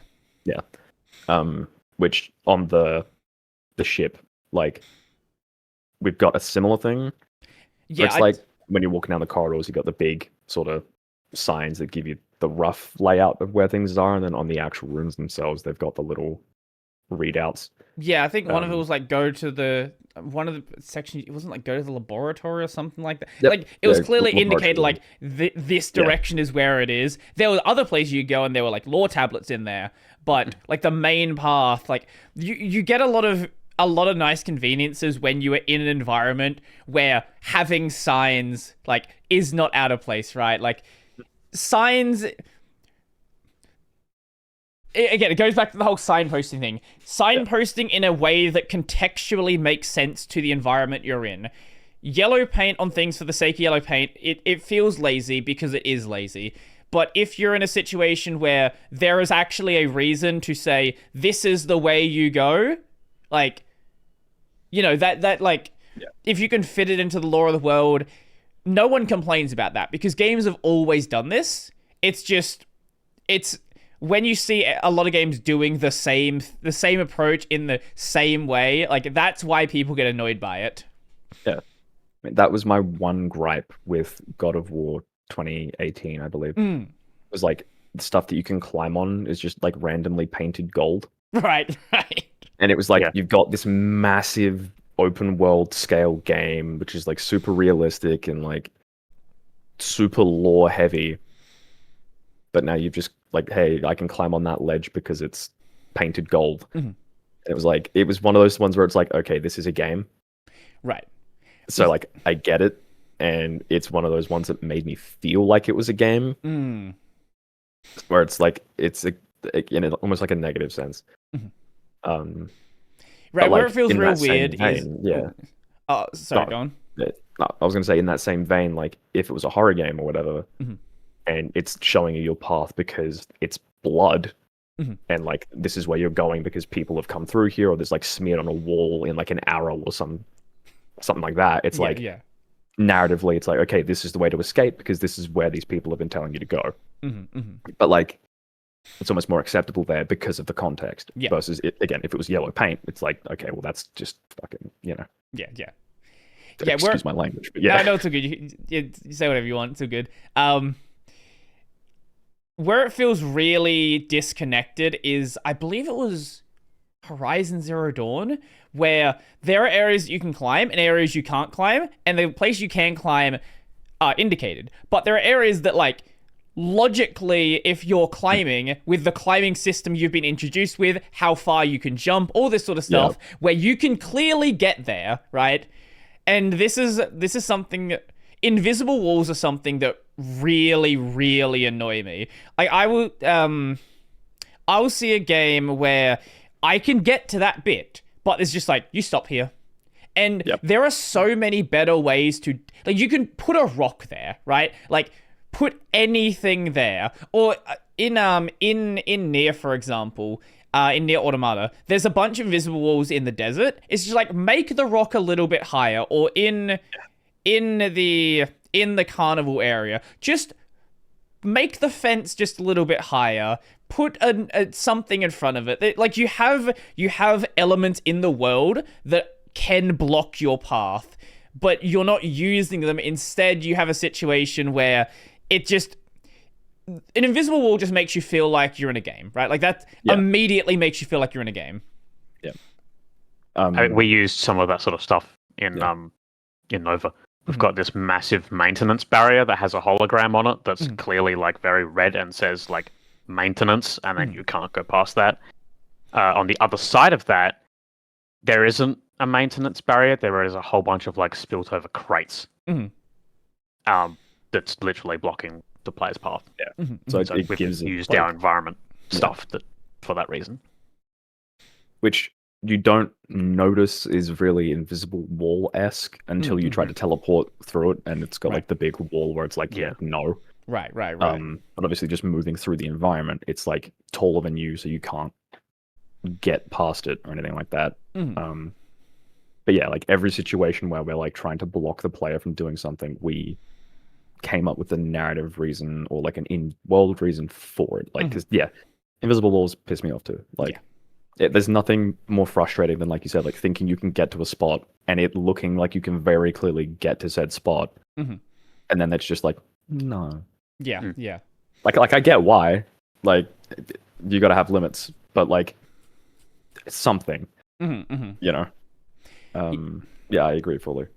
And then you have games like this is, they don't have the invisible walls because this is not a Nintendo mechanic, but there's a game called Ys 8 where for some reason the devs let you multi-bind actions, and when you multi-bind actions you get some very interesting situations. So if you bind your roll, attack, and character switch, every time you do it, it raises you just a little bit higher in the air. And the game has a lot of load zones that are accessible that shouldn't be accessible. So you can, I think the game to actually normally finish, I think takes like 80 hours. The speed run for it is like maybe 3. Damn. And when you start skipping load zones as well, it also creates a situation where characters are included in the party that shouldn't be. So by the end, you have 4 of the main character in the party at once because there's different parts of the game where there's different versions of them. So because you're not going through the proper areas to unload them, you know, it creates a real weird situation where the game has no idea what's going on. That's brilliant. Like, it's one of those beautiful cases of like, okay, this is clearly not how this is meant to be done, but it's an amazing side effect. Yeah. But yeah, I can picture the developers watching them do that for the first time and going, uh-oh. Yeah. It's in the game still. They just left it there. And once they've done it, and once everyone starts doing it, surely that like they can't be like, okay, well, if people are having fun with it, we can't strip that away. Yeah. But it's also a thing of like they're missing out on 77 hours worth of content, I guess. So it's like, have you ever played Warframe? I have not, but I've heard very good things. Yeah, I haven't either. Are you aware of like how the movement system kind of looks in Warframe, where people like jump around, like slide across the floor, and like get a lot of speed from it? No, but I've played games that are similar, I guess. Okay, so the main core of the movement system is you do like a air dash, and then you can like slide across the floor and air dash again, and you just like zoom around the map. Yeah. This is a glitch. Well, it was a glitch. It was something early in the game which players were doing and was not intended whatsoever, but the devs saw that so many people were doing it. It was like way too broken initially. You could skip entire levels and move like 10 times faster than you should, but they realized that players were enjoying this idea. So instead of saying no more fun allowed, they modified it in a way that addressed the player concern. Another example I think of with this is in Path of Exile, where early on what people would do is when you get to like the end game section, you basically always want your potions to be active because some of them give you more armor and more evasion, things like that. So what people were doing is initially they were doing something called pianoing the flasks, which is they just run their fingers constantly along them because as you're killing enemies, it's regenerating flask charges as well. So you could just forever do that. Eventually people started using like auto hotkey scripts to do the same thing.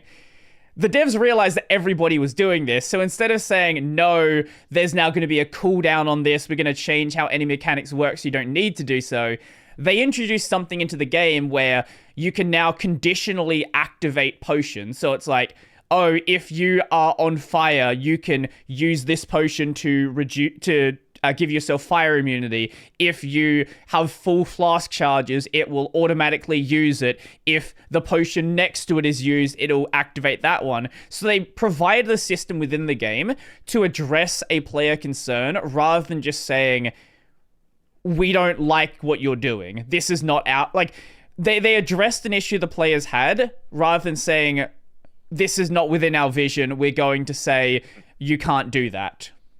Yeah. I think the term that I've heard used for stuff like that is when a bug becomes a feature. Mm-hmm. Oh, yeah. It's like, you know, like, yeah, this isn't how we planned it. This isn't what we intended on. This is a major, like, screw up on our end. Mm-hmm. But if people are enjoying it, at the end of the day, you make games so that people can have fun. Right. Unless it's Dark Souls in which you want to punish them. But if they find that fun, then, you know, at the end of the day, mission accomplished. Mm-hmm. So yeah, it's a compromise that I think is worthy in terms of, yeah, like if that's where the fun is, then let people have fun. Mm-hmm. So as you've... Oh, go on. Well, I was going to say, like, in Nightlight, it was something that we learned in terms of interactivity in our sort of first room that you spawn in. We only had like a couple little things that you could sort of pick up and play with to start with. But the more that we added in slowly for people to pick up and interact with, the more people interacted with. Like they, at one point, and especially like the kids and stuff, they would go into that room, grab every single thing, fling it around like it's nothing. Right. Anything not bolted to the ground, they're going to pick up. Literally. And they got mad when it was bolted to the ground. To the point that like there was like a green packet of chips in a bin. And I remember it was green because we regretted making it green because it stood out in the bin. But not just the kids. Full-grown adults would look down in the bin and try and grab it. And because it was in the bin, we were like, oh, that's fine. It could just be like one of the set dressing ones. You don't need it like purely for decoration. But like, yeah, people would try to pick it up and they're like, oh, and we're like, oh, okay, I guess we got to make that one grabbable now too. So like moving forward from that, it's been like, okay, have that stuff in place from the jump, like in the med bay. It was like Matt made a captain's hat. Yeah. And the first thing I said was, people are going to try and wear that. 100% people are going to try and wear that. And they did try. Yep. But we had made the mechanic to make them wear the hat. So it's learning that, yeah, like people want to touch everything, and if they can't touch everything, they get upset. Especially even then, in they still have to have a limit, though. Yeah. Right. I think the earlier in the game, the more stuff you can grab, because people are still fanatically like, oh, this is so fun, grab and toss and lob and whatever. But then as they move forward, they kind of get past that initial like, I want to throw stuff part of it, and it's like, okay, what's this game actually about? So we can kind of get away with making the less of it grabbable, where it's like, okay, well, if you've picked up that white cup 43 times already in like the start of the game, now it's just stuck in place because you know that you can grab it, so you're not gonna want to grab it because that's not the fun thing to grab. Hey, what's that new thing? Let's make that. Yeah, you know. Right. So yeah, it's again, it's a balancing act in terms of optimization and stuff and what as well. But yeah, it's definitely one of those things where it's like you learn quick about where the fun is and like what your perceived level of what the fun is versus I'm gonna grab everything and swing it like a madman. Like, I remember in one of the, I think it was like a bedroom or something, there was like a lore tablet in there, but there was also a coffee machine with a mug. Yep. And obviously I had to go grab the mug immediately after I saw it. Yeah. We don't have it set up so that you can like actually like spurt coffee out or anything like that, but like, yeah, like we had those same little cups in Nightlight on a water cooler. So we were like, you know, people liked it there. It might as well carry it across and just have a couple things you can. It's more role play than anything because people grab it and like pretend to drink and like and like throw it across the Mark V. But like, you know, like it's again, if they're having fun, they're having fun. Yeah. I think in one of our trailer shots that I don't think got used, I was just filming B-roll for Matt, and yeah, I was in the crew quarters and I picked up one of the cups, and there's this massive poster that says like "Happy Birthday," so I just picked one up and just did a cheers and just threw the cup away. Yeah, I think with you see all of these like, simulator game 5000, and in a lot of those games, it's sort of, I guess it's sort of conditioned people if they're in a VR context or something where it looks like things are going to be grabbable. People kind of expect that to be the case now. It's like, if there are things that are, if it's something that doesn't look like it is bolted to the ground, it's something they're probably going to expect to be movable. And I'm sure that's created some fun optimization challenges as you've wanted to expand sort of the set dressing in an environment. Yep. In the room down the hall from that bedroom alone, there's like bookshelves. Which in Nightlight, I don't think we'd let you pick up the books, but a lot of people tried and they were frustrated that they couldn't. And even in this, like before we were at a point where we could pick them up, like people will try and grab them. They're like, and we're like, okay.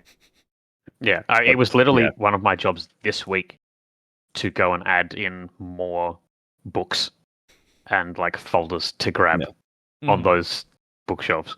But there is a limit though, because you don't want too many, because the game still has to be able to run fine, right? Sure. So luckily, like we made a blanket rule from like shelf X upwards.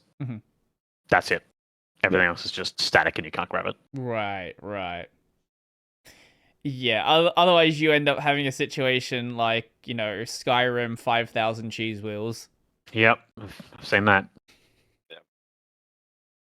Which, go on. I was say, which I'd love to see someone manage in VR and just throw up. Because 0 frames when it's stuck to your face ain't a fun time. Right. But yeah. I've used the cheap headset and have it like sort of disconnect from where my head is, and it's not pleasant. Never is. No.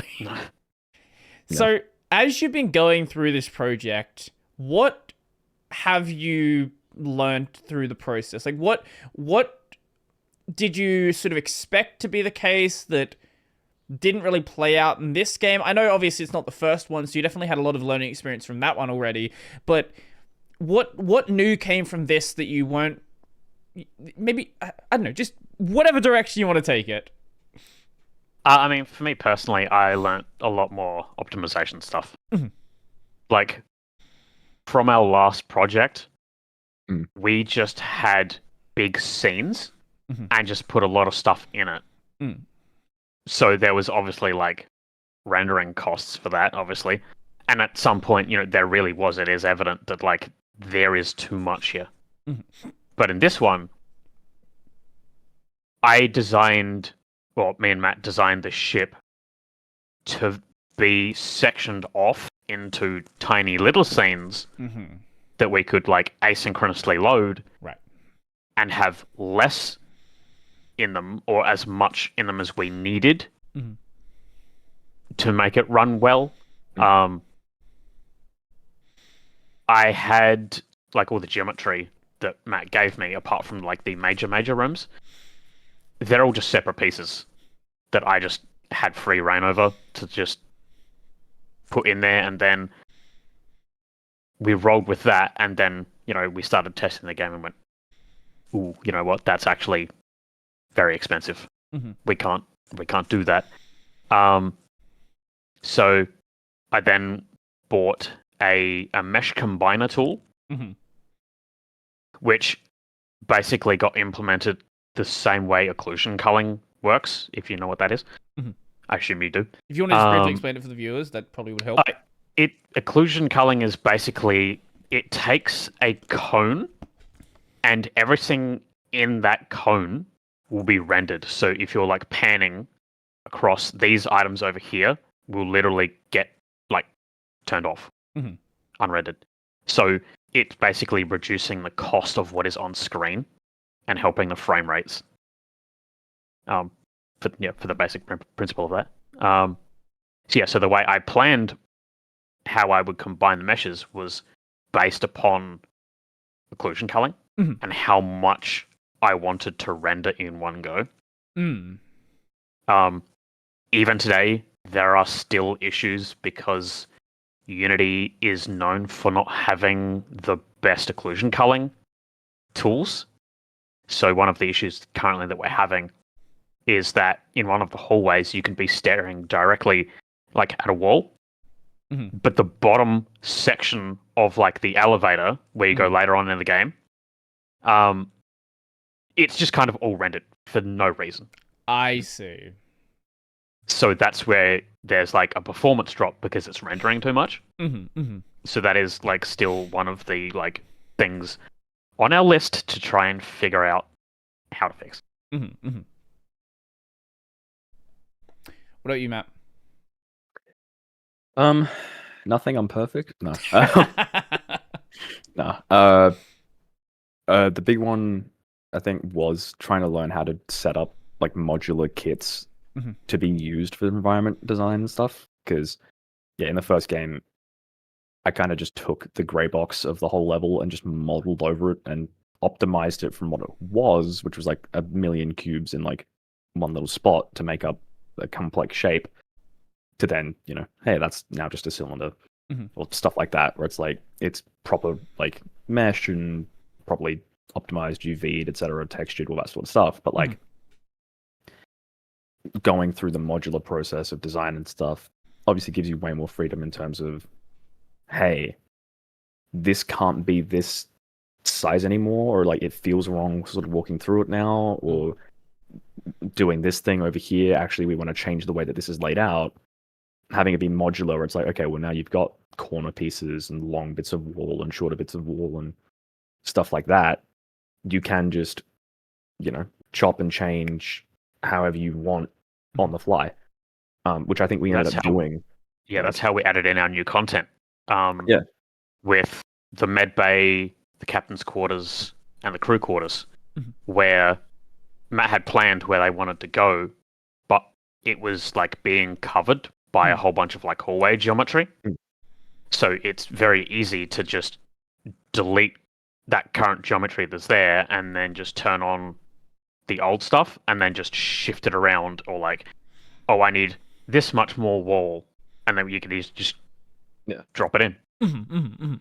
So plus it also made the walls and stuff look way more interesting once you've got like the option of like, okay, currently this is all just a flat wall with like maybe some like stripes and stuff on there, but fuck it, I'll chuck in one of the like little like more computery sort of techie panels and see how that looks, and that's better, but I don't know. Okay, maybe one with the vent on it, and like the simplicity of just being able to like the freedom of choice, super useful, which is one of the biggest things where it was like in Nightlight, because I like modeled everything in terms of like the environment stuff. It was way more rigid and way more difficult to go back and fix stuff because of that. And I was like exporting like whole levels that were like fully modeled out. Yeah, we would have to have review sessions. Yeah. So like he would make it, we would bring it into Unity, we would start putting all the materials on it, one by one, and make sure like they're correct, and not screwed up in any way, or like, over there's just this massive like hole in the floor over there that you like forgot to fix. Yeah. Which therefore you'd you'd have to redo it again.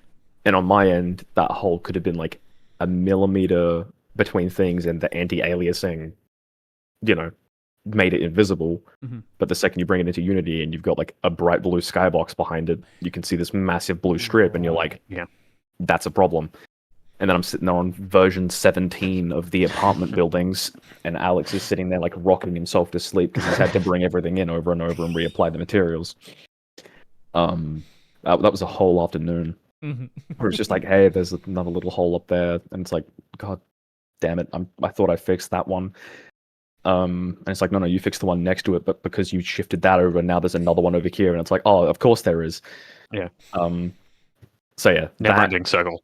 Yeah, exactly. So yeah, the big thing of like, okay, we shot ourselves in the foot over here doing it this way. Let's learn the new way, which is more modular, but then we can keep more bespoke stuff for like the bigger rooms and whatnot. But like overall, it saved us a shitload of time in the grand scheme of things. But like the first pack that I made, oh boy, I think I spent 6 weeks, which is longer than I spent on some of the bigger rooms, like in terms of modeling stuff, just trying to make this thing work because it was the first time I'd ever done it. Right. Or at least done it in a way that was like planned ahead of time, where it wasn't like, okay, there's a hole in that wall over there, or like, here's just a frontage of an apartment that you can chuck elsewhere. It was more like, this is foundational, like, this is a 75 centimeter wall, this is a 150 centimeter wall.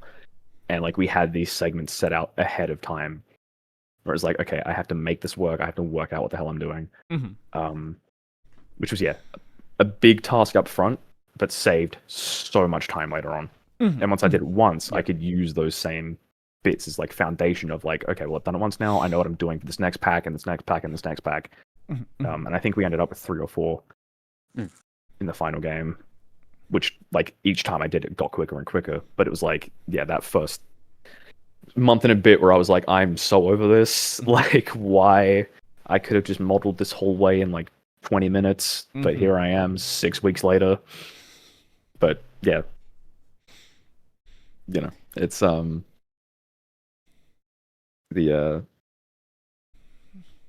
I can't even think of a good analogy. It was a pain in the ass. Right. It was a pain in the ass that comes back to like, you know, say I'm sorry afterwards and you forgive it. But in the long run, it's probably for the best, so that you actually can use these components again, and especially for larger projects, right? Like if you take on something that is going to be larger than this, you're going to take on something where you are going to want to reuse these models, these tile sets, whatever. Like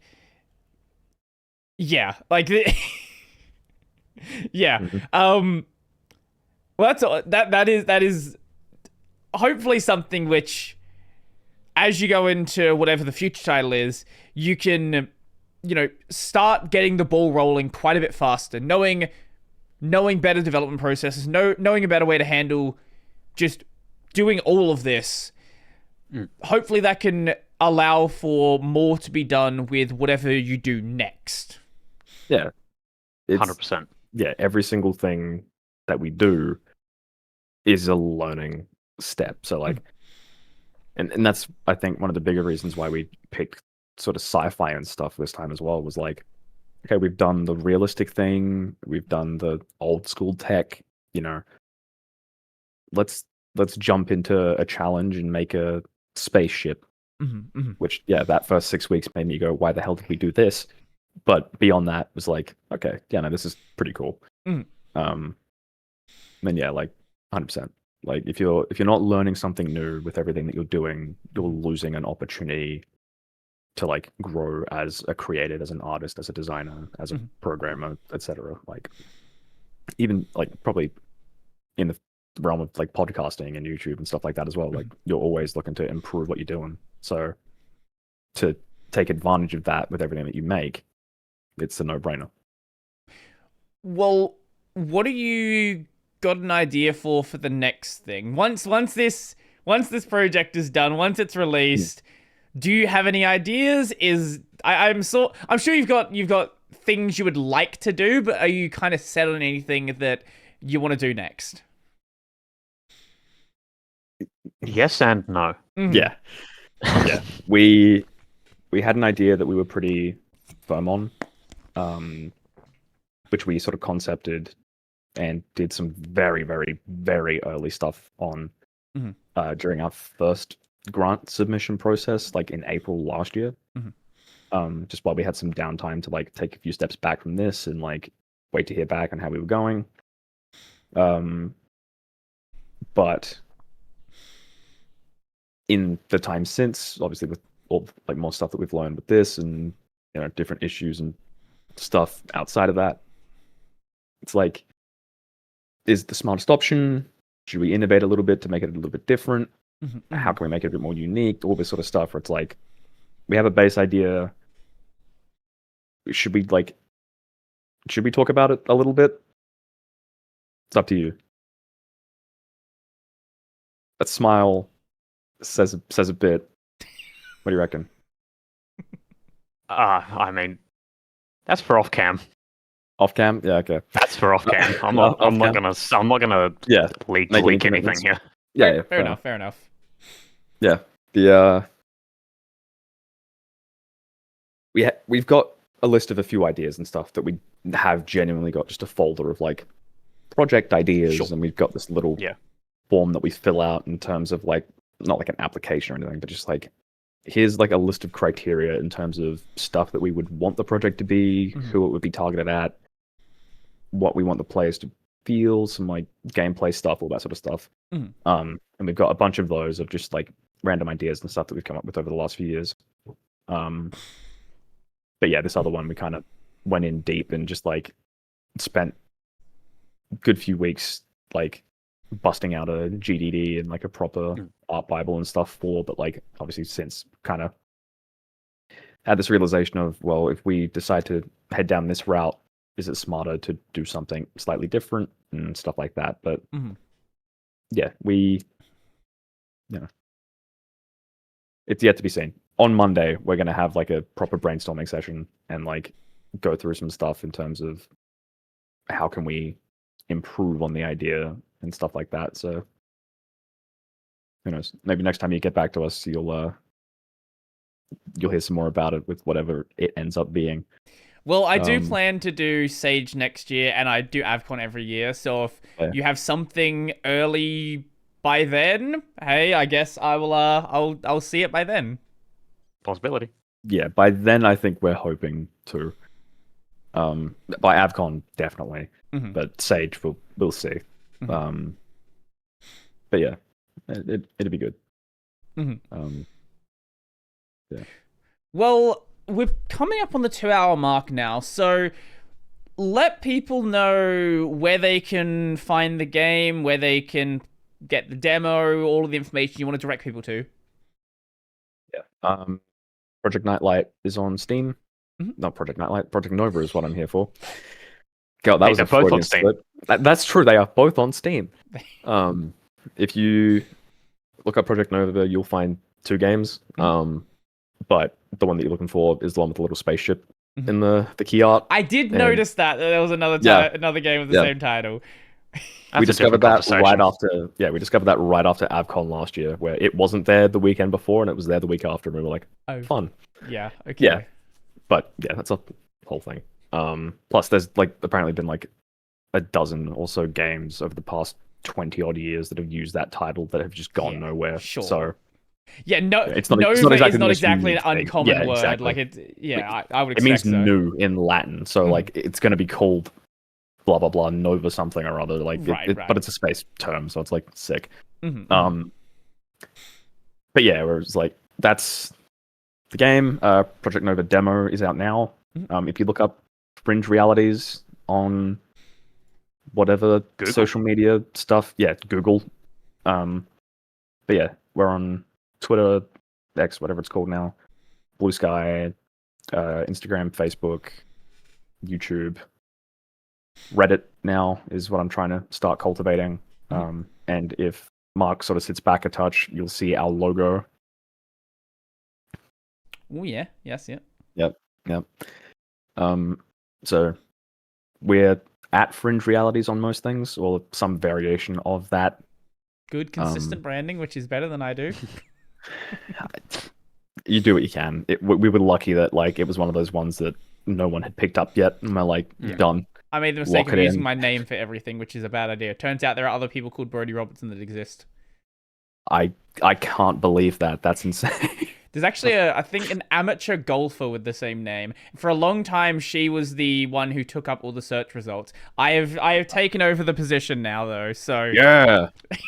I have once been added on Twitter from the mistake of someone that has my exact same name in the UK that is in the Defence Force. Mm-hmm. So I've been added about defense things before that just isn't related to me.